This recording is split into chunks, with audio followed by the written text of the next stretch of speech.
Yes, people, what is going on? Welcome to the Football Terrace. This is That United Show. I am your new host, Mr. Aaron UTD. You can call me Aaron. I am here. Let's give it to him. Come on now. We are in the building, people. Welcome to That United Show. I am here with my guys. I'm here with KJ, Neeks, JV, Flawless, and Danny. What is going on, gentlemen? Yes, man, it's good to be on. You get what I'm saying, man? Congrats on the promotion and being on the new host. You get what I'm saying? Man, I give it up to you. And then you give people the flowers on their hair. You get what I'm saying? Everybody smash a like for Aaron. Yes. Give Aaron some claps in the comments, guys. Come on now. You know, I appreciate that. Obviously, big shout outs to Terry for making this happen. So yeah, man, let's jump straight into this. Actually, no, before we get into this, guys, I've got a habit of when I do my live streams, I ask people where they're watching from. So let me know in the comments where you're watching from. Could be anywhere in the world. Let us know, and we'll just read it out. Apart from that, people, Sergio Reguilon. Let's jump straight into this. KJ. Sergio Reguilon. The links have been going around for a few days now. Could he be the next deal that we get done? I don't know, listen, people are confident about it. I am personally one of those ones where I saw Don Fab's tweet, yeah, and he was like, United are considering, Ollie's thinking about it. And for me, that says, you man don't really want him that much, do you? So I'm not too sure how, for me, it's a 50-50. You can go either way, but if we get it, beautiful things, fam. You know what I mean? Yeah. From what I've seen of him, he looks very good, very energetic, up and down, got a decent tackle on him, likes to attack a lot. And he'll just give us another option on that left-hand side. Luke Shaw he's good. Mm-hmm. Defensively, he's very good, I believe. Going forward, the stats speak for themselves. I don't want to get too much into Luke Shaw. I don't know about him defensively being good. That's debatable. That's very debatable. That's very debatable. We're not going to get into Luke Shaw too much because man them from certain channels will be coming for us, innit? So let's just leave it at that. But yeah, Reguilon, 50-50 for me, and if we get him, good signing. Yeah, absolutely. I just read a comment here that says 4 a.m. here in Malaysia. Whoa. You deserve this. This comment deserves to be shown. This one here, Lawrence Lim, 4 a.m. in Malaysia. Shout out to you, man. Crazy. Thank you. Neeks, Sergio Reguilon, what do you think about him? Have you managed to watch a lot of him? And listen, KJ said we shouldn't get into Luke Shaw or speak about it too much, but I think it ties in because the only reason really we're going for let's go, Neeks. Huh? Yeah, the only reason we're going for a left back. I said, because let's go, Neeks. I said, yeah, man, I'm all about the Luke Shaw slander. Let's go in. I'm not even heading to slander Luke Shaw, but I mean, the fact that we're getting or looking to get a left back means that Luke Shaw ain't doing the job to the level that we're thinking. Because if look at Liverpool, for example, they went and got the Simicast guy, little 10 million. Mm-hmm. They're looking at Jamal Lewis, they were trying to go about 10, 12 million maximum.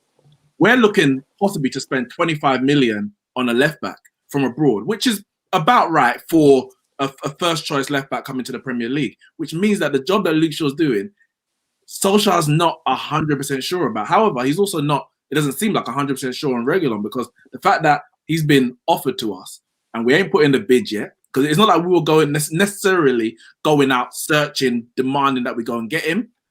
I think there's a thought that, you know what, Luke Shaw either ain't good enough in terms of his ability or it's not reliable in terms of the fact we don't know how many games he's going to play every season. And I think that's one of the biggest issues when it comes to Luke Shaw. Defensively, I do think he's good. I have to agree with KJ there. But going forward, he does leave a lot to be desired. And really and truly, since that leg break all those years ago, he has left a lot to be desired going forward. I think Luke Shaw, from what I've seen of Reguilon, I think Luke Shaw's slightly better defensively. I'll give him that. Especially in this modern era of fullbacks.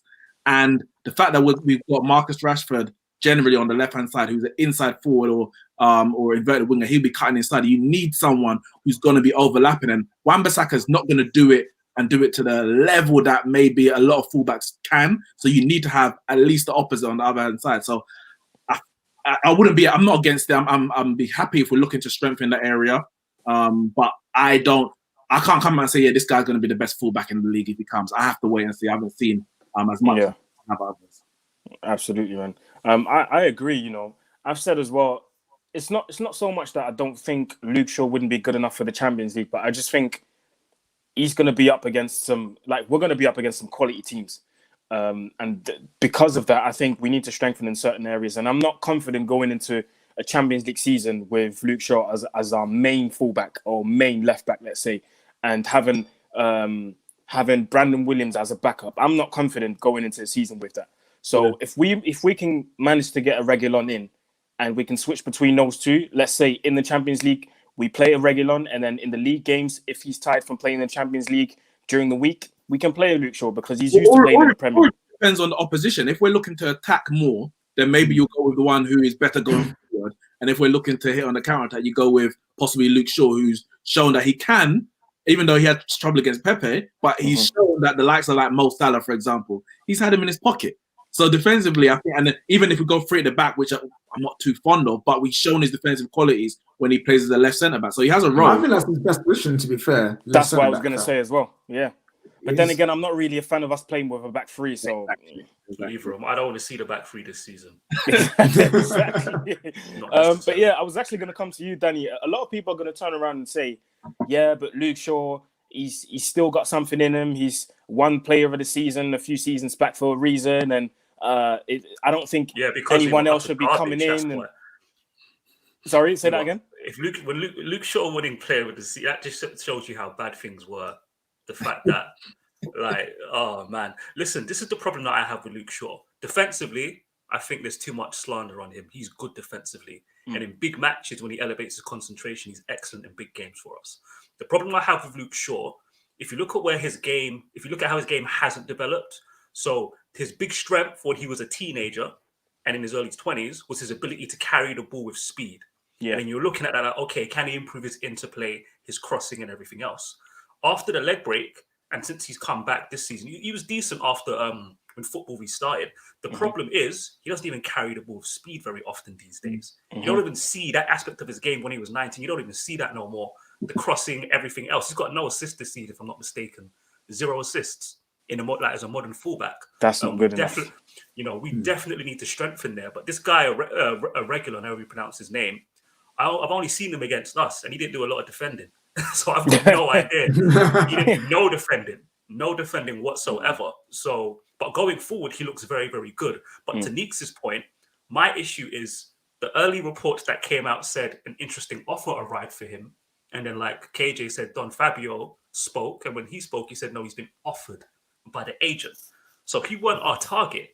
And I'm thinking, okay, so if he wasn't our target, who is our target? And why haven't we moved for that player?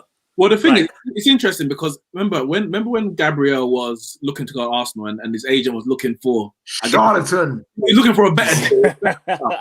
And basically Man United said, all right, listen, we're monitoring him. Hold off. We're maybe looking at someone else as the number one, but hold off and we'll get back to you kind of thing. And in the end, Arsenal said, no, we'll give you a bit more and come to us now. So same question as you. Who is it that we were looking at? Why we were kind of putting Gabriel on hold, for example, to say, all right, we're going to go.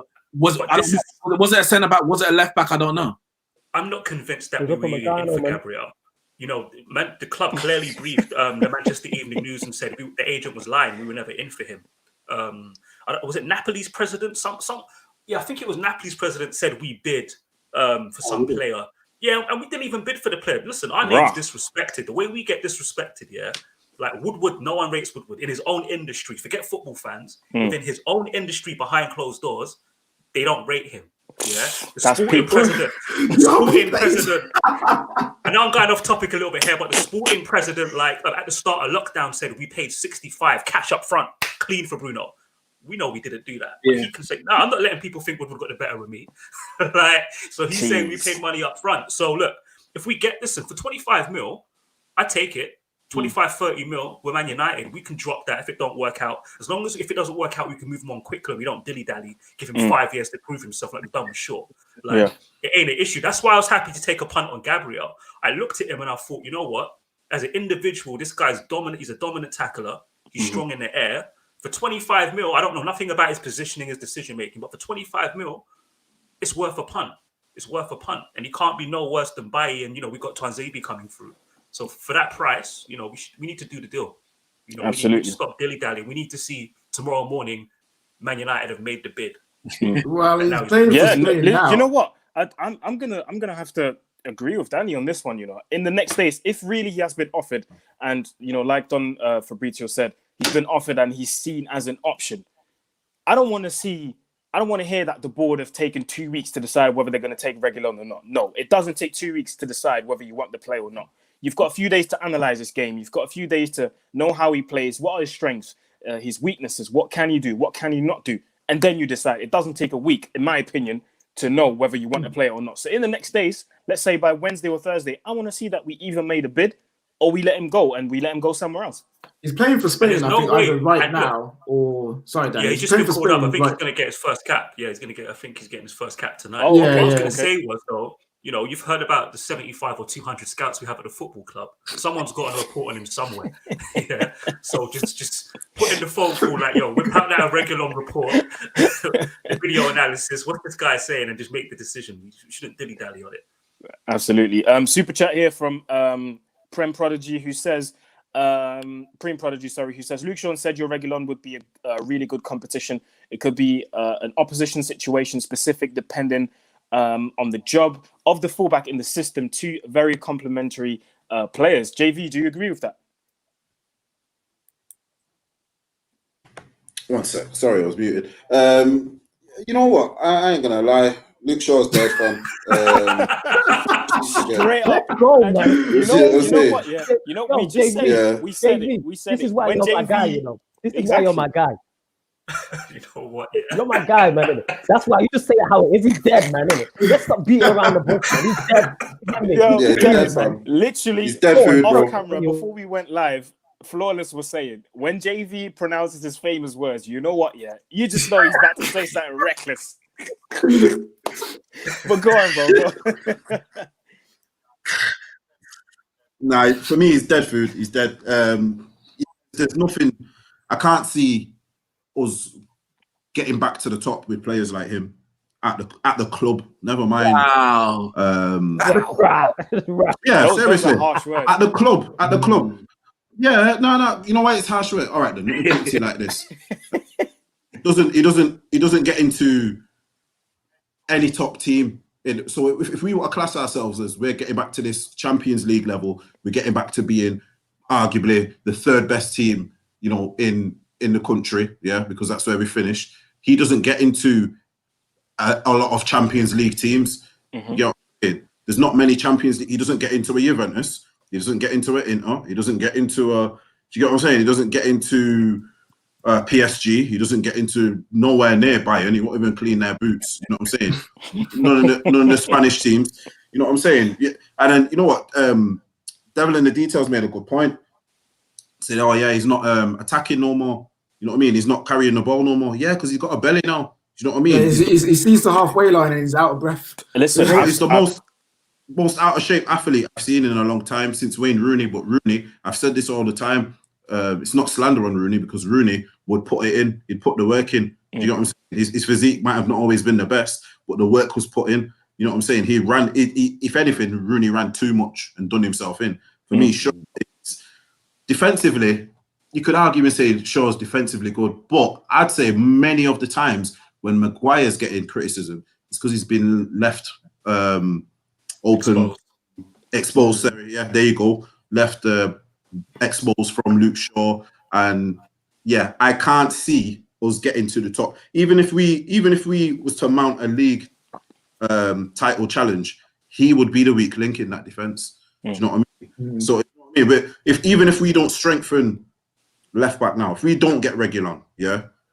And one thing as well, you have to give Brandon Williams his props, because how can you come out of the reserves and you make someone who is supposedly, you know, a seasoned professional play his best football for years because you've. Do you get what I'm saying? That's the truth, though. Without Brandon Williams this season, Luke Shaw doesn't have a good season. Simple as.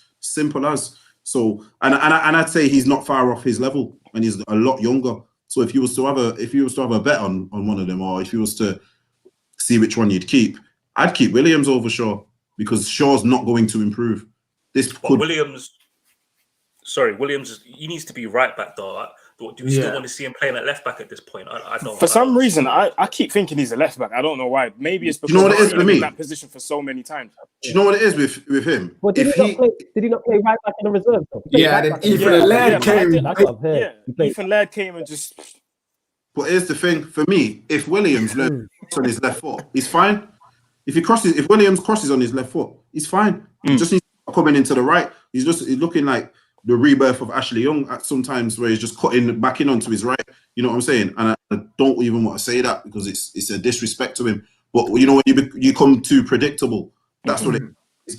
Towards the end of the season, he's come a bit too predictable. You know, in where he was always turning back onto his right as a left back. When you have a right-footed left back, you have to be able to go onto your left as well. Do you get what I mean? Yeah, so you have to be able to go on the inside, especially when he's made the good point with Rashford always inverting. You know what I mean? Someone that has to go on the outside, and that's where I think, getting to the question, Reguilon would be a very good addition simply because of his attacking output.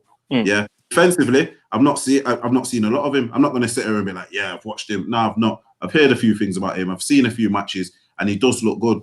But I think, if anything, we should probably go by the old way of if someone plays good against us, we give him a. You know what I mean? Like Grant. No. Okay, I'm talking like 35. You know what I'm saying? That's how it was back in the day. You know, like when Dele Ali played well against us for MK Dons, we didn't spot that. We didn't. See that. Do you get what I'm saying? There's certain things. According to Mourinho, we should have signed Dele Ali because that's the one advice. No. Yeah, that's what I'm saying. He didn't actually want him. It was more of an advice from Fergie, innit? Which is mad. Fergie needs to relax. I love Fergie, but yeah. Wait, for the moment, my man said Phil Jones was Duncan Edwards reincarnate, fam. Nah, bro. Like retirement was for you, fam. You know what I'm saying? Nah. Don't get it twisted.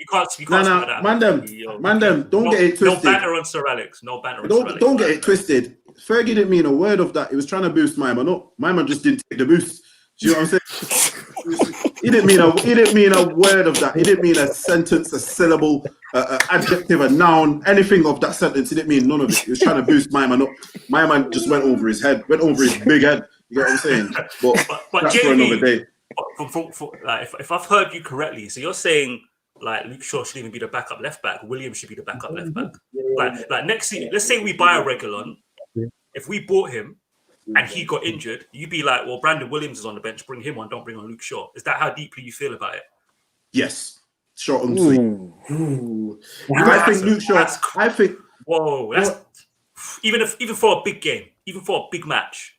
Yes. You know what? But you know what? Maybe JV's looking at it from this point of view. He's thinking, all right, cool. In the Premier League, you can kind of get away with certain things in it. But in the Champions League, like, let me say it again. I sound like a broken record, but let me say it again. We haven't won the Europa League, so we're going to get one of the big boys. And personally, I would be absolutely terrified to see a Gnabry, a Kingsley Coman, Leroy Sané, Eden Hazard, what's the other Brazilian guy's name? Rodrigo, a Vinicius, all these wingers. I'd be terrified to see them against Luke Shaw. Honestly. Honest. Do you see what I'm saying? But I'd be terrified to see them against Brandon Williams as well. I would. Let me put it to you like this. I was going to get to my next point. I'd be more confident with seeing him against the Reguilon because he's kind of got that European experience of playing against, those top wingers. Obviously, played for Sevilla, so he's played against the likes of, Messi, Ansu Fati, Griezmann, Suarez. Like he's used to seeing that ilk of player up against him. Do you see what I'm saying? I tell you what it does do when you've got an attacking fullback, it makes the fullback that you're up against and the winger think twice. They know Luke Shaw's not going on the overlap, not marauding forward. So their wingers and can stay higher, their fullbacks can push on because they only have to worry about Marcus Rashford. So even if Reguilon's defensive in terms of the attributes, in terms of positioning or anything like that, tackling might not be as good as Luke Shaw's, how good Luke Shaw's is, the fact that the opposition know that he can offer a threat going forward, they're not going to be going forward as much as they would against a Luke Shaw or even a Brandon Williams. And as far as Brandon Williams, he came in for a spell and it was like, well, we could maybe do Brandon Williams over Luke Shaw at this point. Mm-hmm. But and I guess it happens with young players as well, but he really tailed off at the back end of the season, and I wasn't confident in him going back or going forward. Now, of course, as I said, it happens with young people. We don't know how he's going to recover from that, but I think the fact that he's so obviously right-footed, I don't see him as a backup left back. Sorry, I see him more as a backup. I think it's I think we can have that duopoly on either side. So Aaron Wan-Bissaka, as we know, is fantastic defensively. Yeah, got a ceiling going forward. Brandon Williams on the right. If we play Williams and we get this Reguilon, we're gonna have two fullbacks that can actually attack. So and then two back. Exactly, and then two defensive. So actually, our squad, looking at our fullbacks with those four, will be looking okay. And then you got Laird coming through as well. Hopefully he gets a loan move or maybe some games here and there. So then at some point he can overtake Williams at right back fam. But either way, it's not like we're not going to be going into the season even if we get a Reguilon with the best fullbacks in the world, like going forward. Like it's just like we are where we are, and it's one of those. All we need is a threat. That's all we need, is that because we don't even have threats at fullback right now. Yeah, man. This is the thing. We don't lack have to threats. think twice. Facts, and that's why at this moment in time with left back, it's anyone but Luke Shaw. I don't even know not a lot about this Reguilon. I asked Aaron. Aaron was like, "Yeah, he's decent, but he can't be any worse than Luke Shaw." So it's like, he's not expensive. He's played against us. Like, let's go. Like, let's see what he can do. Like, he's the right price. So even if he flops, it's like, okay, we'll see what happens. And in regards to Luke Shaw, how bad Luke Shaw is the fact that we can debate who's better out of him and Brandon Williams. It's not like Brandon Williams is even a left back. It's not like Brandon Williams is a generational talent. It's not like somebody Greenwood coming through and ousting whoever's on the right wing. That's how bad Luke Shaw is. He's being ousted by a youth player who's not even number one, is not even playing in position, and his number two is not even a generational talent. If Brandon Williams had come in and is ridiculous and was Roberto Carlos-esque, we'd all be like, all right, fair enough. He's just a solid fullback. Yeah, he's just a solid fullback. But the fact that Williams is just a solid fullback causes so much problems for Luke Shaw. And because the bars on the floor for Luke Shaw's been was poor all season. Then Williams stepped in and Luke Shaw upped his game to average. But because he's been playing average, because the bars on the floor for him, people act like he's been playing well. It's not like Luke Shaw, he improved, but he was still mediocre at best. He's an average player. Like, that's what it is. Standard. Luke Shaw, standard. You know what it is? I'll put it to you this about Luke Shaw, yeah? Here we go. Yo.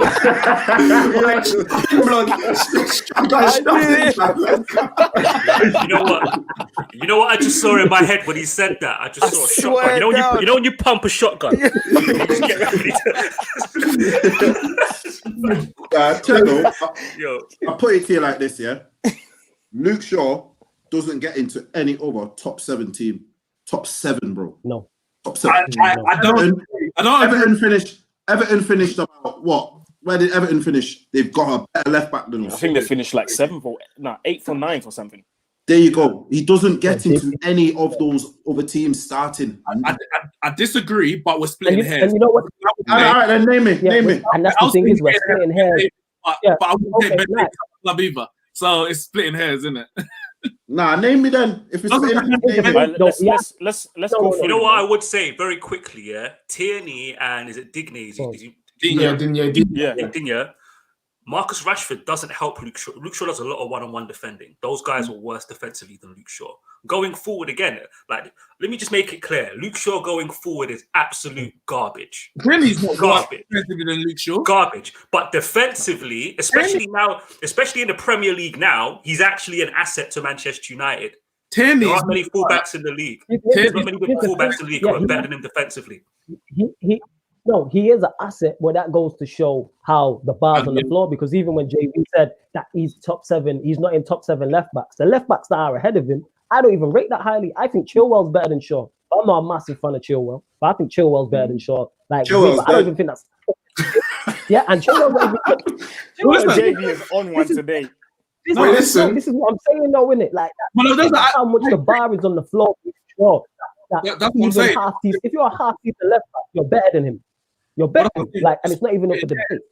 Because I would say, for example, Luke Shaw better than Ben Davis, but I wouldn't take Ben Davis at my club anyway, so it doesn't really matter if we're talking about the quality of Luke Shaw. I would say he's probably even with Chilwell in the sense that he's better defensively, but Chilwell's better going forward. it depends what you want in your side. But yeah, but if we're talking about Everton finishing, but I think for Luke Shaw, it's this. If he was playing for Burnley, he would look sick because he's not asked. No. He's not asked to go forward. no. What I'm saying is, he's not asked to go forward. Like we're expecting him to go up and down, back and be forward, whipping in bare and whipping in bare crosses. That ain't him now. After that left break, it's got to him mentally. As I said before, he looks at the halfway line, he starts breathing heavy, fam. You know what I'm saying? He can just imagines the running, and he's like, I can't do it, bro.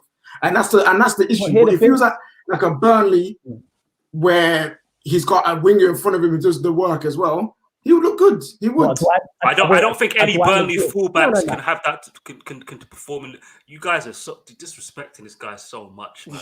How we disrespecting? Right, before we carry on, guys, let me just read out this super chat quickly from Chloe Jenkins. The top 10 team. Sorry, Aaron. Sorry. Yes, no. Let me just read out the super chat quickly from Chloe Jenkins, who says Brandon is not as good as Luke on the left. At best, he is AWB's backup. You know what it is, Brandon Williams. I like him in certain games that he played. I liked him, but I just think with his ability to be kind of quick, I think he has to build up a bit of muscle a little bit, because I think it's going to get a bit rough this season. This Premier League season, for some reason, I think it's going to be a lot more tougher than the last one, because there's a lot of new players coming in. The levels are going to be higher. The title race is going to be more and more exciting, and the race for top 4 is going to be more exciting, top 6, everything. So, and obviously with the new teams promoted as well, Leeds, West Brom, Fulham, it's going to be more and more tough. So, listen, I'm saying, we all come together. We phone up Bayern Munich and we asked for some of them pills that they gave Goretzka. You feel me? Yeah, that's it. Because you know what it is? Fam, I don't know what they gave him, bro. I thought you were going to say ask for Alphonso Davies. I was like, that's going to be a short conversation. No, bro. Just take some of the pills that they gave Goretzka, because my guy's just completely wham. Yeah, but hear this though. Hear what it is with Brandon Williams as well. Man, have to understand, he's just started his career with us, A lot of the defenders who we have left him to be exposed, and he's saying he tailed off towards the end of the season. Yeah, that's probably from being overused because of being too good. And plus, he ain't gonna learn nothing off no Luke Shaw, bro. He's probably looking at Luke Shaw like, I could probably teach you something, or we're not too far off. Do you know what I'm saying? At least if Reguilon comes in, that can improve him as a player. He needs someone to look up to. Do you get what I'm saying? Luke Shaw is if you actually look at our squad, in terms of how long players have been there, he's one of our longest serving players. We shouldn't be having a conversation like this about one of our longest serving, one of our highest paid players. That's my gripe with him. He's serving one of our highest paid players. Yeah, he's been there before all of these players were a lot more. Yeah, I'm saying all of these 6 years. He's been there 6 years. 6 years. There you go. That's before a lot of these first teamers. And when he come in, it's 6 years and 6 assists or something. 6 years and 6 assists. Someone tagged me something today and was like, I think that's premises. Yeah, it's that Prem. The goalkeeper. What's Liverpool's goalkeeper called again? I forgot his name. What's his name again? Alisson. Yeah, Alisson. That was it. I could for some reason my mind went blank. Alisson's got more assists than him. This is gonna sound mad, you know but again, because I rate him defensively, and because the standard of defending in the Premier League as a whole is nowhere near what it was like 10, 15, let alone in 90s defending, like the way fullbacks used to defend.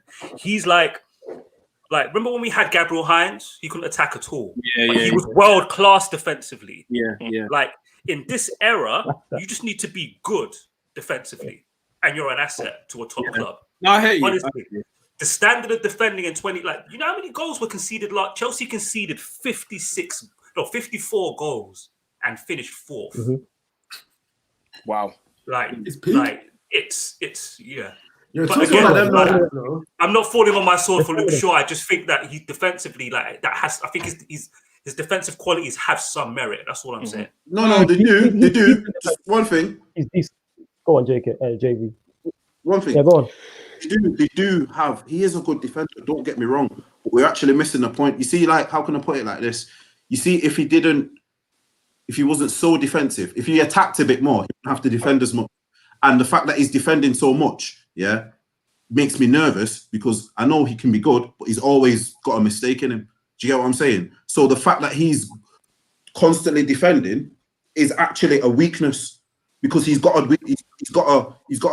always got a mistake in him. He's someone who, he might defend good, but if you pressure him constantly and because of his lack of fitness, get him late in the game, you've got him because you've worked him all game. He's not worked you. Do you get what I'm saying? If we have someone who can do the half and half, you actually don't have to defend as much. Someone like, all right, then all of us could sit here and now say Roberto Carlos, excellent left back.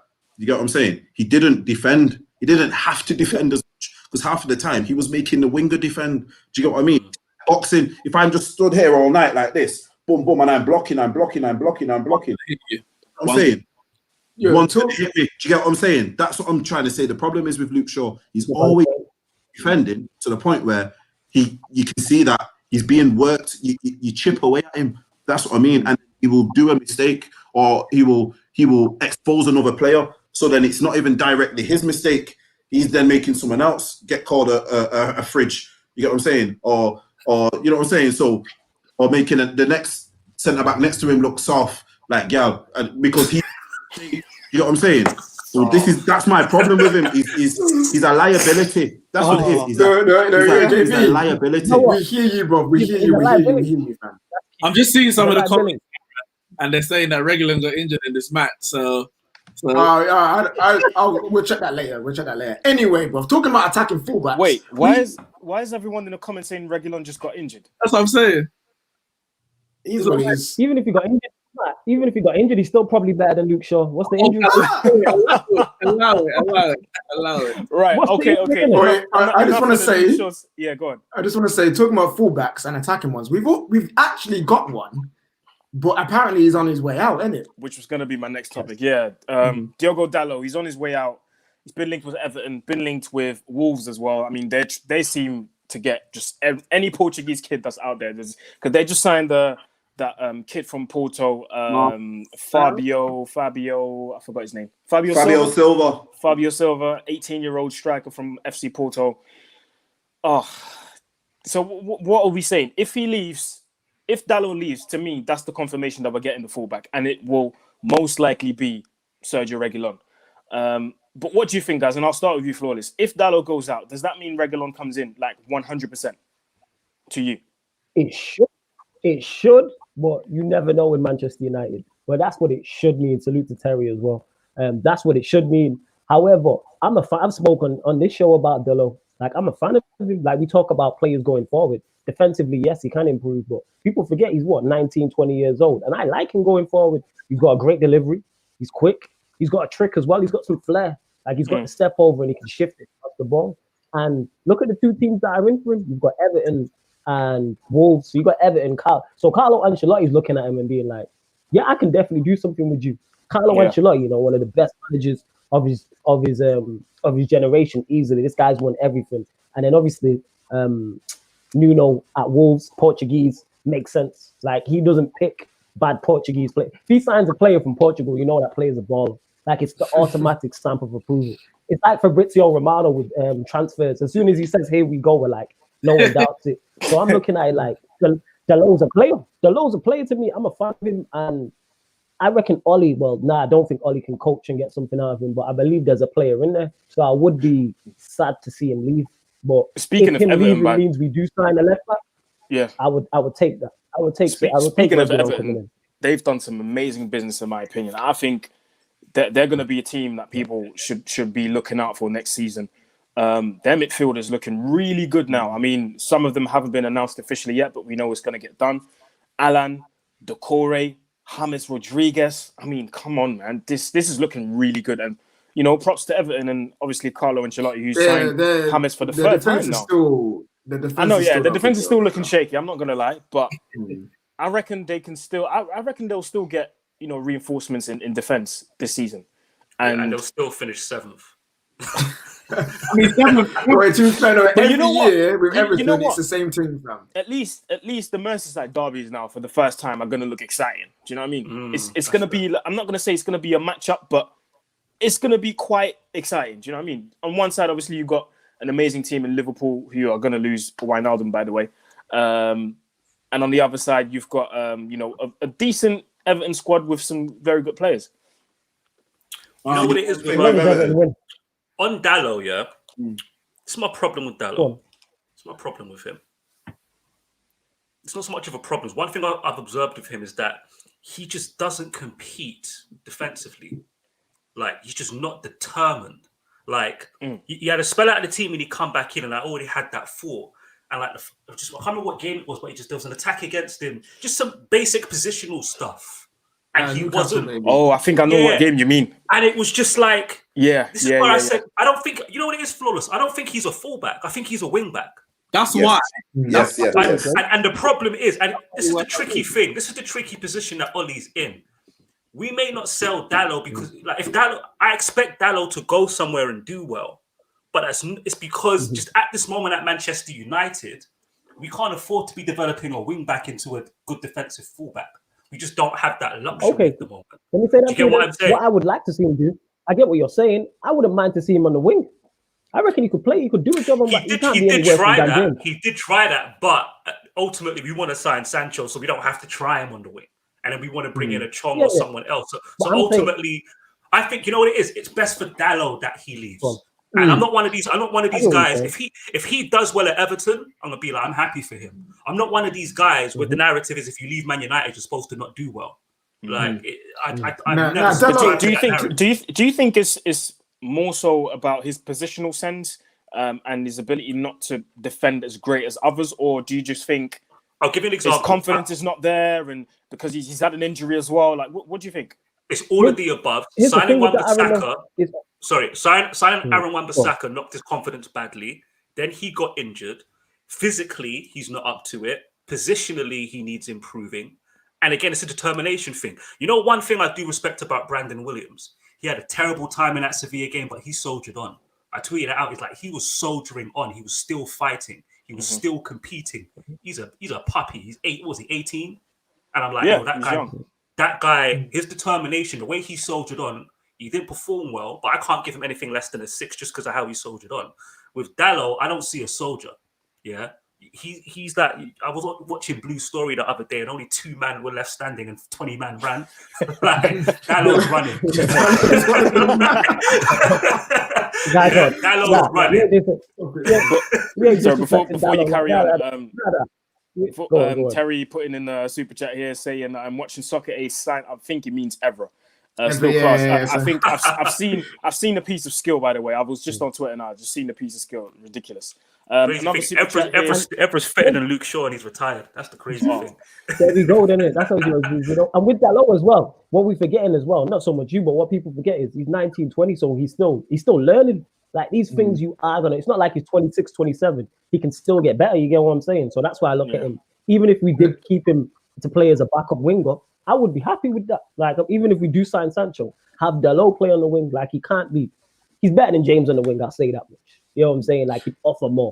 So this is the thing, because he has a trick. I don't know, man. It's easy to say that, but we haven't seen him over a long period of time playing on the wing, because Daniel James also at the beginning looked good, and we know that he's played on the left. Whoa, on the left. Yeah, but the point is, if he has to play a number of games at that position for us to really make a judgment whether we can do it or not. Now, if he wants to go to Wolves, where they play the wing backs, whether it be on the left or the right, because I think he can do both. He'd be more comfortable. I think that would suit him perfectly, because you have match made in heaven. That would be a match made in heaven. Him and Wolves. Yeah. That's what I was about to say. I think the way Dalot plays. One second. He's got to Spurs, and I always think, well, we've seen him as a wing back. It'd be interesting now to see him as a fullback in Jose Mourinho's side, because a lot of his plaudits at Wolves came from the fact that he was always in the box, getting assists, getting goals. Who are we talking about? Doherty. From Wolves. Okay. He's going to have to be defending under Jose. So, wing back and fullback. Marcos Alonso. Probably the perfect example. Yeah, absolutely. Chelsea fans hate him as a fullback. So, you know, everyone can't play in every position. Yeah, absolutely. We got no. Go on, Aaron. We got. I was gonna say, we've got just under 900 people watching. People, make sure you smash a like on this video. get involved in the live comments and also subscribe to the Football Terrace. Share this video as well. Let's get as many people as possible involved. And we've got a super chat here from Jem. Shout out to Jem, who is part of that Chelsea show, obviously. And he says, you man need to sign Joe Linton. End the stream. Nah, listen. Jem does this because he knows that Joe Linton's a trigger point. Joe Linton's a trigger point for me, fam. He's about to have some serious competition as well with Callum Winslow. Wait, the man's a fraud. How are you Brazilian with the first touch of Lukaku? He's not Brazilian. He's not Brazilian, fam. He's a yardie. He's a yardie, fam. Joe Linton is a yardie, fam. He's a yard man. Look at his hair, the blonde hair and that. The blonde hair and them thing there. He's a yard man. He's a yard man with a Brazilian grandma or something. He's a yard man with a Brazilian grandma or something. Yeah. Got something on the passport there. That's it. But you know what? It's funny someone brought him up because didn't you see Troy Deeney? I've seen that comment. I've seen that comment that he made about him getting to double figures and he's only cost Watford 300k. While you've got £40 million strikers like Joe Linton and who else did he mention? Hello. Yeah. You know, talking about they've got 6 goals and 8 goals. Yeah, Hallows is. Yard Linton, you know. Someone called him Yard Linton. He's a yard man, fam. As soon as I looked at him, I said he's a yard man. I looked at him twice. Absolutely, man. A yard man. But yo, guys, let's move over to our most recent signing. Obviously, Donny van der Beek. And let's talk about how do we fit him into our system. Obviously, there's been loads of stuff, you know, floating around on social media and on certain radio shows, which is absolutely ridiculous. People saying, "Can we save a segment for them at the end? We have to address Talk Sport at the end." Absolutely. Pogba has to be sold because you don't buy a £40 million player. You know what? Yeah, when I heard this, I was just like I tweeted as well. I was like, guys, are you actually pretending, or are you just? Oh nah, come on, man. But yeah, like I said, be positive first. We've got a top player. Loads of things floating around, but yeah, we've got a top player in our hands and in our club. I think the people that are saying these things have not seen much of Donny van der Beek, and I'm not going to sit here and say I've watched every Ajax game, but I've seen enough in the Champions League to know that this guy's a baller. And one thing I love about the Dutch players in general is that despite the physical aspect of the game and the tactical aspect of the game, and Dutch people are very tactical in their football, they put a lot of emphasis in the youth teams on the technique. And this is why you see so many players, whether it's, you know, centre-backs like Van Dijk, very technical for a centre-back. People like Ziyech, mad techie. People like Van der Beek, he's got some techers as well. The list goes on and on. Berger, Van der Vaart, Schneider, just historically. So many players that come from, you know, the Dutch setup of football that are really, really techie. And I just really like that. And I honestly think you put Van der Beek in, you play him in the right system and give him the right instructions, he can be a proper asset for our team. What do you guys think? To your point, just briefly, like he's basically got you can't get a much better football education than at Ajax. You just absolutely can't. I agree. Just can't. When Steve McLaren went over there to manage, just a quick story. The opposition team caught them out with a formation change, and Steve McLaren got up to tell the team to change the formation. His coach, one of the coaches who was Dutch, told him, "No, sit down. The team will change the formation themselves." Mad. It's different. People don't like. It's England, man. We know what I want for England. Let's keep it real. Like, we invented the game here, but like the level of sophistications exist elsewhere. Like, you got to remember Ajax's system and wait, is that true? Did DT call Donny van der Beek Donald Duck? Yeah, I heard it. Yeah, he did. He called him that. Say no more, DT. We'll see when we play you in and then man like El Neni. Yeah. We'll see when we play you. We'll see when we play you. You know what that is. You know what that is. You know what that is. DT auditioning for TalkSport with them ones there in it. That's what that is. Trying to get TalkSport payroll. Serious. That's what it is.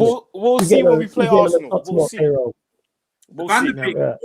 walks into the Arsenal side. Yeah, Absolutely easy. Facts. He would be their best midfielder, hands down. Facts. Wait, Yeah, because he their won't so-called back. best midfielder, Torreira, they're selling. Remember when he was the signing of the season? Remember that guy? Yeah, I've seen some of them, man, celebrate Sabias coming back like he didn't finish 8th with them, man. Are you...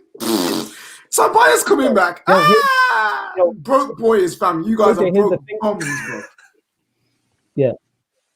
Here's the thing though, Tobias is going back and it's not even an option to buy. He's on another loan. He's just there on work experience. Calm minute. That's what that is, man, for Tobias. You know what's going to happen to Arsenal? Another loan thing in that. You know what's going to happen to Arsenal? So Madrid have been selling loads of players they've been loaning out, like Hakimi. They're going to sell Reguilon and loads of others because their academy system is nuts. So Bios will be the one player they don't sell at the end of a loan. Absolutely, this guy we're keeping. They know how good he is. So you just come to England on a loan thing and then go back to the real champions, to a real football team. But on Van der Beek, do you know what I love about this signing? Like, as far as like being proven, the guy's clutch. He's clutch. Already, he's only 23, and he's already proven he can deliver against Bayern, Juventus, Real Madrid, Chelsea, Tottenham, in a higher standard of club football. He's already proven that. And what I love even more, off the ball, he's way more dynamic than Bruno Fernandes. He's a different type of attacking midfielder. He's not making moves so we can find space and play the killer ball. If he's playing a killer ball, he's usually doing it like in the final third. He's active. He is so active in the final third, in the box against the low block. We know Bruno will settle for coming deep and trying to play a cute pass. Van der Beek's going to make a run into the box. Like it's just a different option. It's a different option, and he's. For me, this is a Manchester United signing, 23, proven in the Champions League. Has another level to go. Yeah. What more do you want? Champions League. He's won his own league. We're forgetting this. He's won the league twice with Ajax, if not more. I'm not sure. For a 23-year-old, I think he's got bags of experience, you know. Because remember, when we played Ajax in 2017 in the Europa League final, he was there. He was there. So for a guy to have played in the Europa League final, Champions League semi-final, that mad run that they went on with that incredible Ajax team, he's got bags of experience. And the thing is, it's funny because I think a couple of people have been not comparing him, well, comparing him to, I think it's fair enough, to Lampard, some of Lampard's traits. And what Danny just explained there is very much like what Lampard used to do. He would get in and around the area, but he doesn't just stop at the end and admire the pass that he's made and hope that the forwards go and create something. No, I'm getting in there. I'm getting a going. And he's tall. He's over 6 foot. So he's a threat in the air and on the ground. We know how technical Dutch players and people who come through those academies are. So I think he adds so much, just in the attack that we're talking about, just in terms of the front four, he can add so much. And that's not even really speaking about the majority of his attributes, because he can offer things throughout the midfield, across the pitch. Box to box midfield, I think, is the label you were given, which means that he gives help and in the midfield and going back. But going forward, he said that Solskjaer spoke to him, told him that he wants him. He sees the traits in and around the 18-yard box. So I think that's where we're generally going to see him. I think, listen, if he's challenging Bruno Fernandes for that position, I'm all for it, because we know the impact that Bruno's made. So if he ends up kicking Bruno Fernandes out of the team, it means that he's gone on another level. Bruno Fernandes was just dominating Croatia the other day. So it ain't going to be easy to do it. But if he does it, I'm happy, because we've got options. We always talk about, Man City. And I hate even comparing to, especially those rivals, Liverpool, Man City. But it's the truth, bro. Sorry. Only Manchester City are allowed to have strength and depth. Clearly. No one else is allowed. No one Talk about it, please. We always talk about it. They got last season had Mahrez, Bernardo Silva, Sane, Sterling, Aguero, Jesus, David Silva, Kevin De Bruyne, Ilkay Gundogan, Rodri. Fernandinho, bro. The only issue was that they didn't get a centre back because we got Maguire ahead of them, and they would have Fernandinho and Rodri in the defensive midfield option. They have got options across the field, probably apart from that left back. I mean, both the left backs are dead. They're absolutely dead. Just another quick point. Their left backs are dead. Just another quick point on Van der Beek. Yeah, for anyone, if you just go and watch his goals, have you noticed how this man always has time to finish? Bro, I've said this so many times. The way he just just before he finishes, it's literally like he waits for the That's a goalkeeper to make a move before he actually finishes. Like And a that's mad penalty. for and it's for a midfielder. That's mad because usually strikers do that, not midfielders. And again, that's a testament to the youth setup in Ajax and the Dutch football and the way they teach their young players to, be patient in front of the goal when you finish. What any other player, I'm telling you, any other player in our squad, I'm not gonna name no names because I don't want to be negative. Any other player in our squad, in that 18-yard box, they get the ball, they'll try and smash it. I guarantee you, they'll try and smash it. But Van der Beek, look at the goals he scored against Chelsea away, Juventus away, Tottenham away. It's all calculated and it's all. Let me just pick a corner. The Tottenham one, especially. He turns and he turned a little fake shot and sits Lloris down. And yes, him down. This is Champions League football, bro. Listen, man told him that. Man reminded him of his DUI and was like, "Yo, fam, you need to relax and sit your ass down, boy. Sure, can't go anywhere, fam. You're drunk." When you consider that we had Andreas Pereira and Jesse Lingard as first choice options before Bruno, those were our first choice options. Mata was the second choice. That was our options in the attacking midfield. Bruno Fernandes and Van der Beek, whether they're rotating for that position or whatever, challenging each other, whatever it might be, massive upgrade in the last 6 months. No, you know what? Van der Beek as well. Here's the thing with Also, he can play in the midfield. Here's the thing as well with that. So Pogba Go on. has to raise his. That's what I was going to say. Problem. Everyone's position needs to be up for grabs in that team. No one can say, I play bad, but I'm playing next week. Everyone is under review from back to front, and I'm including the hair because we obviously know. You know what this Van der Beek deal is getting everyone being like, "Oh, United don't need him. Oh, you're spending 40 million on a bench player," because them men are shook, bruv. That's why, because they can see we're making moves, like we're coming for their necks, and all these brother fans are like, "Oh, let me just try and put them down because these men are actually they're looking scary." You see this, the devil is a scary thing, bruv, and you're getting shook from it. Yo, these men gonna need an exorcist, fam. You know what I'm saying, bro? Because we're coming for energy, them. Fam. We're coming for them, bro. When Sancho signs, bro, it's gonna be dead. And you know what? Another thing about Van der Beek is he's not the quickest, he's not the strongest, but he's got this. And in football, I've said it so many times, and this might sound very weird, but one of my favorite players in football is Thierry Henry, and I love watching his interviews because the guy's just got a different mentality, and I just love that in it. Like, obviously I watch his interviews in French, and one thing he keeps going on about is you can be the quickest, you can be the techiest, you can be the strongest on the pitch. If you ain't got no brain, you ain't going nowhere as a footballer. You've got to be able to use your brain. And I remember, who was it that said that? I think it was Xavi. He said, as long as you can control the ball and pass, you can play football. And it's that simple. And I feel like Van der Beek, yes, he's got the technique. Yes, he's got, do you know what I mean? He's got that. But he uses his brain. And you can see that on the pitch, which I can't remember who talked about it, but his movement off the ball, I think it was Donny. Was it you that said it? His movement off the ball, you can tell that's the intelligence that's speaking. Do you see what I'm saying? He's not just running himself to the ground on the pitch. No, he's canalizing his energy and using it when necessary. And those are the type of players we need. Aaron, it's both. He's a workhorse and he's super intelligent. It's devastating. Got the best of both worlds. And you know what I call it? He ghosts into the box. He's a ghost. They don't see him coming. You just don't see him coming. Everyone else is sick at that. Honda, the Japanese midfielder. Honda was sick at ghosting in like that. Yeah, he's got quite a lot of goals from that position. He always has space and time to finish, and no more than 2 touches. Don't require more than him. You don't mess around. Absolutely. 1 touch to control it. Composure, what's good? Okay, finish. Like, absolutely. I'm excited. Anybody who doesn't recognize what a top signing this is, like, I get the whole, because Sancho's our main target. He's £100 million player. Like, if we got Sancho first, it's United challenge for the title. Van der Beek it's a different conversation, obviously, but he's still man. But like we've already said, he adds to the squad. And what I also want to see is, I think against, especially the lesser sides, we could play all 3. We could play Pogba, Van der Beek, and Bruno. If you're dominating the ball, you don't necessarily. If you're at home to the lesser sides, you don't need necessarily a traditional 6. If you're dominating the ball like you should with 70% possession, look how much creativity you get from those 3. They can all score goals and they can all create. It's like, this is why Oli has to use them correctly. And obviously, if you're going away to Anfield, you wouldn't play all 3. But it gives us options, strength in depth, etc., etc. So it's like, he's a good signing. And like like KJ said, I ain't gonna say it with all that energy, but people are shook because of the good signs. Well, you think this is mad now? I Wait didn't say until about Sancho that. signs. But what do you guys think? Like, I'm glad Flawless Oh yeah, brought when that up Sancho signs, we because having a party. I'm glad Flawless put this up because I tweeted about this and I saw people when that report came out that Ollie thinks he can get all three in, and I think even Goldbridge shat on that straight away, was like, no, it's a load of nonsense. I'm like, no, it's not. What do you man think? Do you think we can play all three of them together?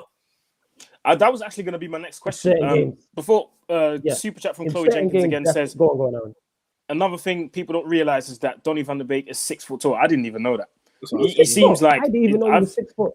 He's McTominay. He's McTominay who can actually pass the ball, fam. Ooh. Jeez. I thought he was McTominay like about 5'7" or 5'8". But I'm gonna come to you, JB, Yeah, first. I think the way we're gonna play, if let's say we include Bruno, Pogba, and Van der Beek, I think right now we're playing with 1-6 and 2-8s. That's how we're playing. I think with Van der Beek in the team, instead of playing 1-6 and 2-8s, we switch to 2-8s and 1-10, and we play Bruno and Pogba as the 2-8s, and we play Donny as the 10. And then he can do them things where he goes into the box and then he just finishes. What do you think? I would. Go on, JB. Sorry, KJ. I think it's one of them where, we've got three players, yeah?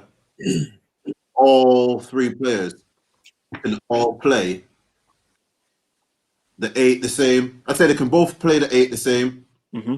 All three can play number 10 the same. And then if it came to the more defensive one, Pogba can probably play it better than them, even though he's not natural. So this is where I see it could be a case of we play all three of them, and it can, throughout a game, they can rotate. Do you get what I mean? Yeah. If Bruno doesn't shy away from a tackle, Donny doesn't shy away from a tackle, we all know Pogba can do that side of the things. And like I said, they can all do everything from there onwards to equal measure with their own different qualities. So I think it's a case of, I think it could even be a case of we see those three along that. I don't even think it's a case of 10s and that. You think it's a flat three, like Flat a three? Yeah. Okay, yeah. I see what And you mean. whoever moves forward, you go forward. Yeah. I'll stay back. Do you get what I'm saying? We're talking about this, the way that Ollie wants to play, the fluid style that everyone's interchanging. Yo, no one chatted about the interchanging midfield. Yo, I'm happy for us to coin it, fam. You know what I'm saying? The fluid midfield. I'm happy for us to do that. Let's do it, fam. Hey, For people that don't appreciate you still out on the Ollie. Relax. Oh, No, I'm not having that slander. Not tonight. We'll get along. Let's not do that. You know what people don't appreciate? So Casemiro, Modric, and Cruz used to rotate as a free. Yes. Something people don't appreciate. They used to rotate consistently. It weren't just Casemiro sits and that's it. It wasn't Pep style. Everyone wants us to be like, I've noticed a lot of Man United fans basically want Pep to be the manager, and they want to play that formation with that distinct style, a holding player for this, an attacking midfielder for that, the wingers for this, dead, man. segment sections, and everything's all planned out. And yeah, I think the thing is with that though, I think again that comes down to not just obviously some fans do want us to play pep football because that's what's successful, and people think, if we do that, we'll replicate. But then it's preference, because I would prefer United to play with a 6 and 2 8s. But if we was to play all the three and have them all rotating, I wouldn't have an issue with that because they're all talented. And as long as we win, who cares type of thing. Yes, I still, even though we signed Donny, I still think United need a holding midfielder. I believe that is vital when it's certain games when you play away, especially Champions League. You need that 6, whether it's a destructive 6 like an NDD or a Partey, or you go and get a deep lying playmaker like a Thiago. It's like, go and sign these players to improve, because then that gives us even more options in the midfield. And it's like, people don't seem to understand that. It's like, these things are key, because all it takes is a lot of injury, a loss of form, suspensions, etc. There's like, United played 50 plus games this season, so there's a lot of football to be played. Like, go and sign the players that are needed, but it is a preference thing. I prefer the destructive 6 in it. That's why I'm a big fan of Partey. And just go in there and just bulldoze the people, just flatten people in the midfield and give it to players who can play. But that's just me. Go on, JV. You know one thing though, and it clicked with me the other day. Do you remember when we played Everton? Which one with the diamond? Was it home or away? Yes. It was the away one with the home. diamond. Yes, I was away. Yeah. And Martial and I can't remember. Greenwood. It was Greenwood up front. The two forwards split, didn't they? Yeah. They were split. I think he likes that very much. And I think this could be. I'm not saying this is what I want to see. Yeah, I'm saying this is what I think. Where I think he could be going. But then who? Because if we were to get Sancho, that means you got 4 forwards in Martial. That's the thing. That's the thing. No. And what's the point? No, I'm saying. No, Sancho's a big if at the moment. Sancho's a big if. I'm saying I don't have an issue with it personally, but I'm saying if he was to get a Sancho, I'll be very, very surprised if he only started 2 of the 4 in any one game. I think if we get Sancho, we're definitely playing 4-3-3. I think that's or 4-2-3-1. One of the. You know what? We're definitely playing with 3 forwards if Sancho comes in. That's what I think. Let me add. So there's little things that people miss with Oli. I don't want to get into a big debate about 3-star football or anything like that, but there was a story that came out last season when Matic was coming back from his injury. Oli put him on an individual training program so he can be more confident bringing the ball forward. That's why in certain games you see like Pogba sometimes is the 6 because Matic is ahead of him. You know what I mean? It's when you play a 4-2-3-1, you can't just designate. The only time you can designate one person to defend is if someone else is carrying the ball. When you're defending, if the opposition team are overloaded on the right, whoever the right-sided central midfielder is, he has to press up. So the player on the left will be deeper. If they're overloading on the left, it's the same effect. You can never just assign a 6 in that system. Do you get what I'm saying? If we play with 2 8s, this is what I've been dreaming of. 2 8s. I can't, JV, the fact you had the same foot with them rotating, I don't think we'll do that straight away. I think we'll start with 2 8s first. Yeah. People forget Bruno's an 8. Like, he was an 8 before a 10. Just shows how intelligent he is. The intelligence in our midfield, Jesus Christ. And then you play with them. The benefit is you basically got 2 men sitting who can open up a defense. And you've got 1 player breaking lines with his movement. Pick your poison.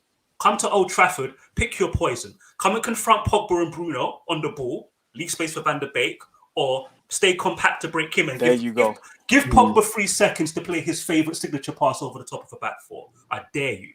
Like, you're gassing me up. You're gassing me up. I like it.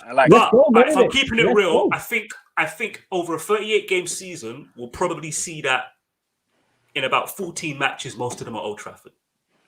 Yes, but you know what we'll be doing? We're maximizing our attacking output by doing that. The games where we can't be. Listen, man, we need to be winning out of 19 home matches. We need to be winning at least 17 games at home. Absolutely. At least. And you know what?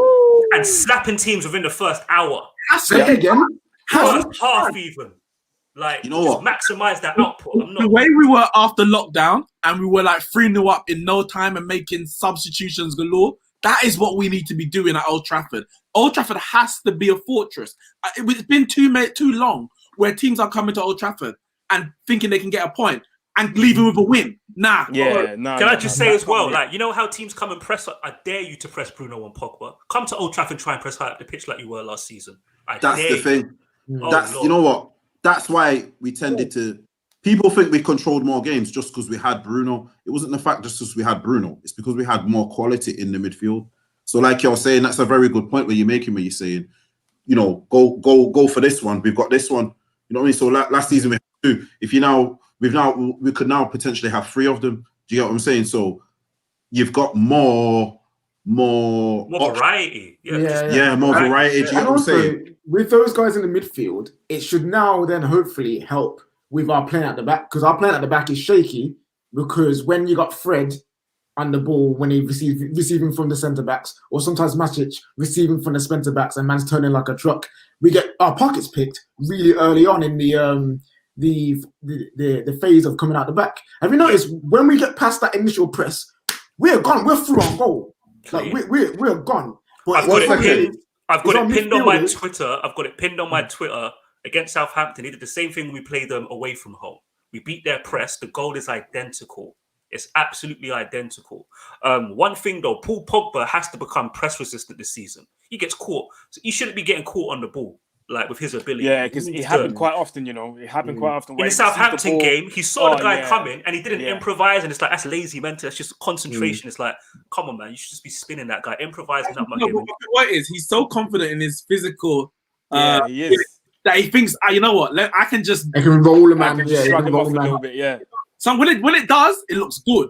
But when it doesn't, you're outside your 18-yard box and putting your defense under pressure. You have to Yeah, pay. but at the same time, that comes down to the defenders.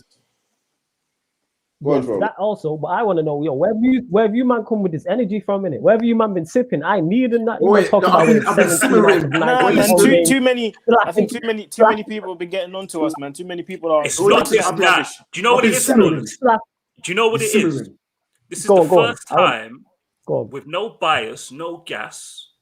We've got 3 top class. If I'm being nice and generous and keeping it mellow, we've got 3 top class midfielders. 3, not like 3, and they're excellent at specific things. The things that you don't want players to be good at, they're good at. Yeah, Like, how can I not be excited? Like, I already know what it's gonna look like. And if JV's premonition comes true, and we evolve into a rotating midfield, like you're flawless. Let me put it like this. That midfield 3, you know how like what's it? Like, oh my god. Wait, like, flawless. Let me put it like this, bro. Let me put it like this. 18 months ago, man had Fellaini and Matic and McTominay in midfield, bro. All right, let's go with the energy, bro. And now we've evolved, fam. You know how deep it is. Only keeping with the Avengers theme, but no, keeping with the Avengers theme. You see how different things had to merge to make Vision. That midfield 3, that's Vision. That's Vision. That's Vision. Yo, people, remember to keep hitting that like button, people. We're just under 1,000 people watching. We passed 1,000, but we keep going between just above 1,000, then we go a bit under 1,000. But make sure you smash a like on this video. And before we wrap it up, guys, Danny addressed it earlier. TalkSport, man. TalkSport, what is going on with TalkSport? Too many people are just chatting rubbish, man. Like, why do we need Van der Beek? Why are you buying a £40 million player? You know what? I think Pogba's leaving. When a few days prior to that, Pogba's agent literally came out and said that they're in talks of a new contract are about to start. That's Neil Ashton's spin. Neil Ashton PR. That's what that is. Oh, listen. let me. Can I chat about these guys, fam? You see these clueless man on these radio shows and the guys who write articles for the media. Yeah, the reason why they're writing all this nonsense is because them man are going broke, fam. Now, no one reads their crap no more. You know what I'm saying? Them man, how are you big newspapers? How are you big networks? Yeah, and you're asking for donations on your website. Donations, bro. Are you kidding me? Wait. Asking me for money. Wait, I don't know. Who's doing that? Who's asking for donations? Newspaper websites ask for donations, fam. I think it's the Guardian. I think it's the Guardian. I'm like, the Guardian do. They're going broke, fam, and they need to write negative scores about United because 1, the rival fans love it, and 2, it triggers United fans and they just get angry and start reading it more. Listen when I say fan media is taking you man down. How man them begging for money, fam? Where are your peas at, bro? They're taking American. This is what I'm talking about. Don't listen to these man because them man are going broke, fam. They're writing anything they can to make sure the fan media don't overtake their ass, fam, because we're coming for their next, fam. AFTV, United Terrace. We're coming for the next, fam. Facts. And you know what? That's what it is. Or that also adds in a lot of times these people on TalkSport make these outlandish statements. I think it is they just trying to be shock jocks because let's keep it real. No one's checking for Jamie O'Hara's opinion. When's the last time Jamie O'Hara's opinion? Nah, check this. Just one sec, flawless. And that's not even being... Go on. Just one sec. Now, I just want to say, here's the maddest thing. Jamie O'Hara will have more searches on Google for his opinions than his actual football career. But keep going. That's all. Yeah. So I was gonna say, wow. Facts. I was gonna say, and that's not even being disrespectful to Jamie O'Hara when I say that, but that's just it is. I am. So it's like, JV's being disrespectful. JV's being disrespectful. It's like, how do I get clicks on my show? You know, when you get the newspaper articles and they'll name they'll name a black artist and have a picture of another black artist on the, so to say, all right, I think that's a bit disrespectful. That's disrespectful. Yeah, no, what I'm saying is that is disrespectful, but that's their version of that. That's to get clicks because no one ain't reading it. There's a reason fan channels are blowing up. Like the Terrace, you said here, what? We on 1,000 people. And that was just us tonight doing it. And none of us here are like, apart from you, Aaron, you a legend, but the rest of us ain't major famous like that. You get what I'm saying? No So advertising budget either. We're not running ads every 15 minutes. This is what I'm saying. Talking about Selco builders and all that nonsense. I stopped listening to Talk Sport a long time ago. Yo, they're still running that Selco build. They're probably still running that ad from 10 years ago. But listen, remember the other day where there was about 2 or 3 staff in the, I think, Soccer Saturday, Gillette Soccer Saturday, who lost, they kind of got moved on. And they said massive outrage on social media from a certain select group of people. And from a different demographic, just saying. All of that. But they're like, oh, who you going to bring in? And they're naming a bunch of black people, or a bunch of women, or black women, maybe, you know, or merging all the other minority groups in England that could possibly take their role. And they were seeing it as really something negative. And then you got someone like Paul Merson, who's supposed to be a respected ex-footballer and pundit, supposed to be. And he goes, Donny van de Beek was a panic buy. And you have to question, well, that is why people in your position are getting moved on. Because you're not getting sacked, bro. Donny van de Beek, because he feels that Man United fans wanted to sign him, so they just went out and bought. Wait, have you seen the way that Solskjaer has been operating since he's been here? We haven't made one panic buy yet. If anything, we've been too slow in the market. We haven't panicked when we probably should have panicked. Yes. You know what? I just think spent more in the summer last year and got Bruno then and panicked in summer when we were running out of players. But we know we waited and got him for cheaper in January and still got top 4. Solskjaer don't do panic buys. So that's yeah. And you know what it is? I just think a lot of these people in those positions. Obviously, I watch a lot of stuff that's going on, and that's, you know, every now and then I will listen to TalkSport. I will listen to. Hold on, super chat here from our guy Zane. Yes, Zane. Hey, come on, get ready for a whooping at the Emirates. Donny won't be enough to stop us. Look at his face. A reply for that, JV. Yeah, man. You know what? Yeah, you know what, Zane? Keep it coming. Yeah, keep it coming, Zane. Yeah, actually, yeah, keep it coming, Zane. But yeah, what I was gonna say is, go on. And then you can go. What I was gonna say is, a lot of these people, I think, some of the stuff they're saying, I'm just sitting there like, you're not watching football, bro. Like, you are not watching football. How can you sit there and say, we bought Donny van de Beek, that means Pogba's leaving? Like, do you not watch football? Are you not? Do you not listen to what's going on, the rumors and what's been said? And I mean, his flipping agent, for God's sake, came out and said, we're starting new contract talks. The same and you're coming out. When he was disrespecting the club, you was hanging off every word and telling him to go away, get out and stuff. But now that he's actually saying he's happy to stay, you man are like, nah, it's all lies. It's all lies. He wants to leave. Shut up. Yo, Neeks, did you get my Jay-Z reference the other day? Did you get my Jay-Z reference the other day from the Renegade track? Did these people watch football or just skim through it? Yeah. Because they just skim. They're not. Do you know what it is? These guys, yeah, bear in mind, yeah, like, let's just keep it real, yeah. They get paid a lot of money to be on broadcast, yeah. Absolutely. They've got producers and researchers. They come on for 3 hours and they got the rest of the day to go down to the pub, yeah.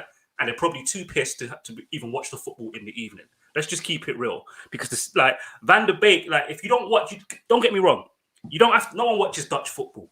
No one watches Italian football. Spanish broadcasters keep switching what channel they're on because no one's watching that. But everyone watches the Champions League. When you don't even have knowledge of a player from the Champions League, like, Lord, you said it there. Oh my God! And you said it here. You said it there as well. That's the whole point. Is they're being paid a high amount of money to do this. This is your professional job. So therefore, you should equip yourself with the best information. This is your job. We can come on here and get stuff wrong because it's like we just giving our opinion. We're not paid a high amount. This is your professional job. So that, and you have all the resources available to you as well. Like you said, you do your show for 3 hours, then you have the rest of the day. Watch the game, watch the highlights. I'm sure you have connects in the footballing world. It's like when Jamie O'Hara said, Martial's link-up play is no good. I was like, what? Yeah, that's arguably the best part of his game. What are you talking? Like, you've not watched him. You've definitely not watched him. There's no chance you've watched him week in, week out. You've seen a game where he's probably not played well and been like, yeah, his hold-up play is no good. It's like, come on, man. I don't even believe you believe what you're saying. Yeah. Yeah. But you Another know, you super realize chat a from broadcast. Sean, Sorry, bro. Go on. another super chat Maguire from was a saying, panic buy. Maguire was a panic buy. That's why you spent 80 million on him, who's not worth more than 30 Oh, and shut not up, better than Zayn. I'm sorry. Smalling. No, Zayn, Keep it you're coming. right. You're right, Zayn. You're right, Zayn. You're right. Keep it coming, fam. Keep the You're smoke. right, Zayn. Yeah, you're right. But see what it is. I'll say one thing on these people. Yeah, these ex-players, these mercenaries, these all of this, and you know what? The one thing what really does my head in is the fact that you come from this profession. Yeah, you come from this profession. Yeah. And you've probably been a player yourself, and you've probably had pundits, commentary people talking about you in a certain way when you was playing, and you didn't play, and then you now retire, and then you're doing the same thing. That's just foolishness. It's just for money. Do you get what I mean? Because you know, I've really noticed the players who got paid big P's. Yeah, that watch their opinions. Watch you tell me last time you heard Thierry Henry really slander someone. Doesn't. It's football. It's football based. When he's Absolutely. on the courts, it's football. It's tactics. It's this. You say, yeah, so and so didn't play well today because he didn't do this, and this is what. Do you get what I'm saying? It's not. You know, he didn't play well, and he's on a 200k a week. Do you get what I'm saying? Lazy. Lazy. No, but that's the difference with a lot of them. Listen, when you listen to him, you'll literally hear it, and it will be the fact of it won't be what they've actually done. It will be a reason for not liking them to make the people like them. And then, you know what I mean? You've got these talk sports. Who's you know what, I'll put it to you like this. Who's really driving around in a car tuned into talk sport anymore? Or who's, you know what I'm saying? You're in the past. You know what I'm saying? You're in the past. Your business models in the past, and the people you got in the past. You know what I'm saying? Come on, why would you get a Jamie O'Hara, bro? Like, is this guy played a 100? Oi, man. Oi, listen. Premier League games?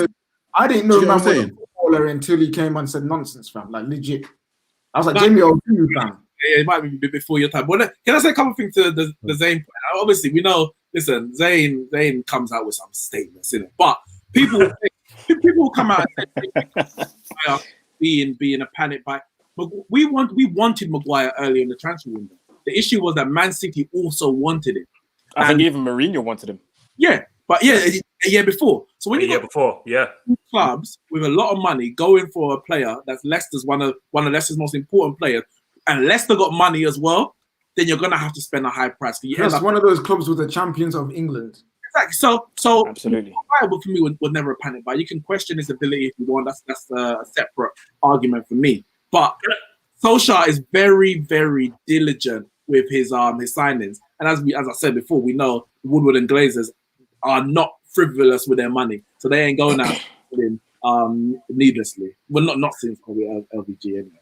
Can I just add to that point about Maguire? Because it's like, if you're being objective, if you're really, really like, if you watch Premier League football, like you do realize he's the second best like centre back in the Premier League. Like if you think the standard of centre backs ain't great like me, but you do realize that. Like I know he has one weakness that's embarrassing for your like ego, and it goes on social media. He got dribbled past, but this whole like Manchester United only conceded 18 goals in open play last season. 18 goals in open play, number one in the league. Yeah, no, and yet our defense is not as crap as we think it is. It's just not Vidic and it's not Vidic and Rio. Yeah, it's to be honest with you, and I've had a fight with myself about Lindelof. We're basically at about Ronnie Johnson. We're above that Ronnie Johnson, David May level. I think these two centre back pairing are better than May and Johnson. And we won a Champions League with those guys in '99.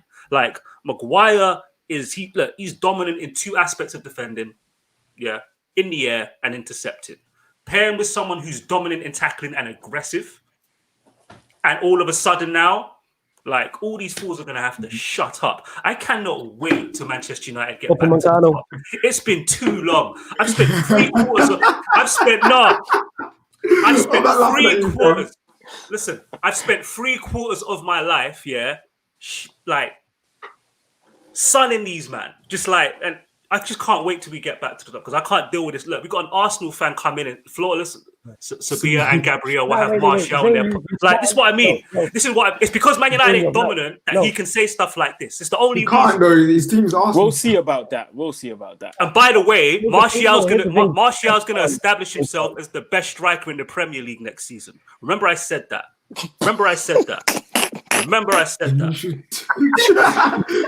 This comment here says Zayn should trigger party release. That's funny. You should. Listen, Zane, come on, let me say, Zane, your club are there penny pinching over our and Party trying to ship out Guendouzi, the loose cannon Guendouzi, and nobody wants him. You lot don't want him. Atletico don't want him. Leon don't want him.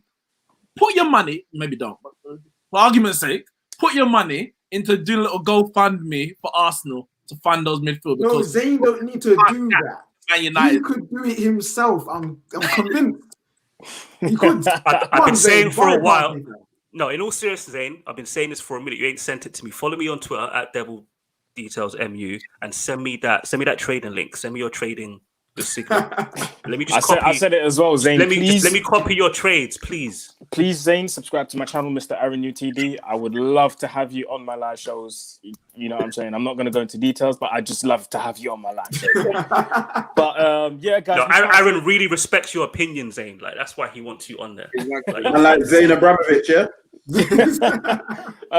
Gentlemen, thank you very much for joining me on this live stream. We've come to the end of that United show. Thank you for everyone who's tuned in. We went well over 1,000 people watching. Thank you to everyone who's tuned in. Thank you to the gentlemen who tuned in as well. Make sure you follow them on their social media platforms. And the ladies, and whatever ladies were watching as well. Absolutely. Shout out to the ladies that watch as well. Yes, Flores. Yo, congrats to you. Congrats to you as well, man. You've done a great job to get me debut hosting this, man. You did a fantastic Thank you, man. job. Thank you, man. man. Like, don't give people their flowers, by the way. You know what I'm saying? Don't give people their flowers, man. Give people their flowers, man. I appreciate that, guys. I appreciate that. Guys, make sure you tune in for the next That United show next week, Sunday, where hopefully we can come with some Sancho news. I'm not going to say too much, but hopefully. You're onto this Upamecano thing. But guys, thank you very much for watching. Make sure you keep smashing a like on this video. Get involved in the comments if you're watching this after the actual live stream. Make sure you subscribe to the Football Terrace. And we will see you next week, same time, same place. And we've got a guest coming in. I don't know who that is. And it's Terry. It's the Don himself. Yo. Hey, Don Tessa. Stop for a second. Stop trying to poach Zayn from me. That's all I come on. I'm even in the wrong mic. Allow that. Man jumped in just to say that. Shout out to Terry, man. Shout out to the Don. But yeah, guys, that was it from us. We'll see you next week. Peace.